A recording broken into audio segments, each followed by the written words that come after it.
سرطان لنډه کیسه. راځئ دا را سره تر پایه واورئ.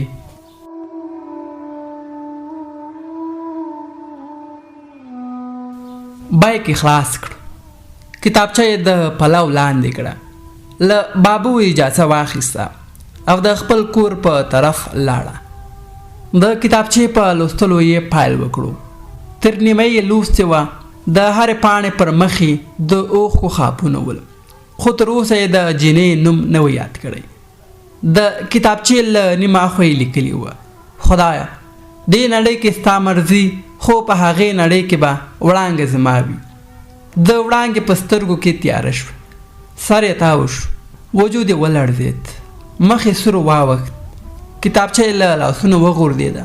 شیبه خاموشه وه او اوښکې یې پر مخ لارې جوړې کړې وې. ځان سره یې وویل: شاید بله وړانګې وي، یوازې زه خو وړانګه نه یم. شاید لیک مې سم نه وي لوستی، د بل چا نوم به وي. زړه نازړه یې کتابچه راواخیست. له هماغه ځایه یې پیل وکړ: خدایه، له تا نه وروسته ډېره مینه له وړانګې سره لرم. هغه مې نړۍ ده.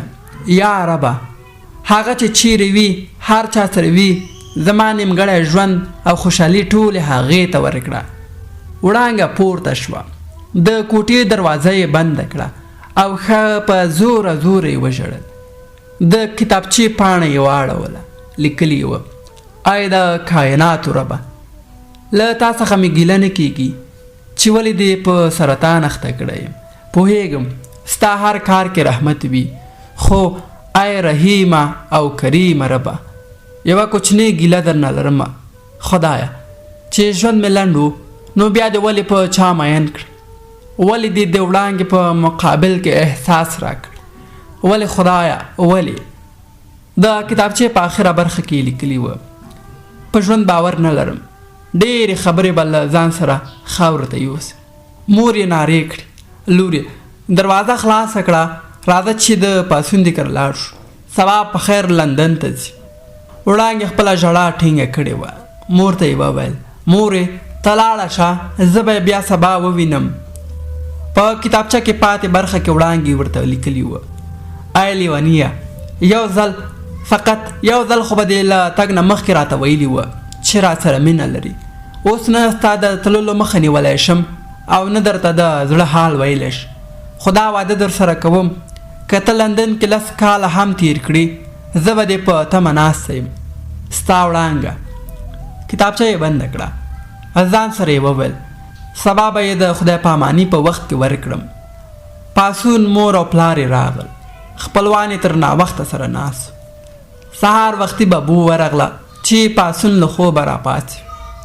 2-3 غږونه یې پرې وکړ. پاڅون هېڅ ونه ویل. بابو یې خواته په زنګنونو کېناست چې له مخې یې کمپله لرې کړه. ګوري چې د پاڅون ټول ګریوان په وینو رنګ دی او په موبایل کې د وړانګې عکس ښکاري. بابو چیغې کړې: د پاڅون پلاره، اوه د پاڅون پلاره! وړانګه چې همدا اوس را دننه شوې وه، له چغې تر سامې لاسونو پکې کار پرېښودل. کتابچه یې له لاسه ولوېده. په ناهیلۍ سره یې د پاڅون خواته ورمنډه کړه.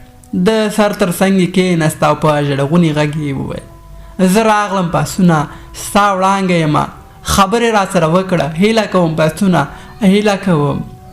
لږ وروسته د امبولانس شور جوړ شو. ډاکټرانو د پاڅون خواته منډې کړې. لاس یې راجېګ کړ. ورو یې وویل: بخښنه غواړم، ناوخته شوې ده. پاڅون خپل ژوند له لاسه ورکړ. وړانګې په چیغو چیغو د کتابچې خواته منډې کړې. کتابچه یې راواخیست. په زړه پورې کلکه ونیوله. ساه یې لنډه لنډه شوه چې ناڅاپه راوغورځېده. ډاکټر په منډه ورغی. د وړانګې نفس یې وکت او په ډېرې خواشینۍ خپل سر ټیټ کړ. وړانګې هم خپل ژوند له لاسه ورکړ. انا لله و انا الیه راجعون. دا کیسې پای.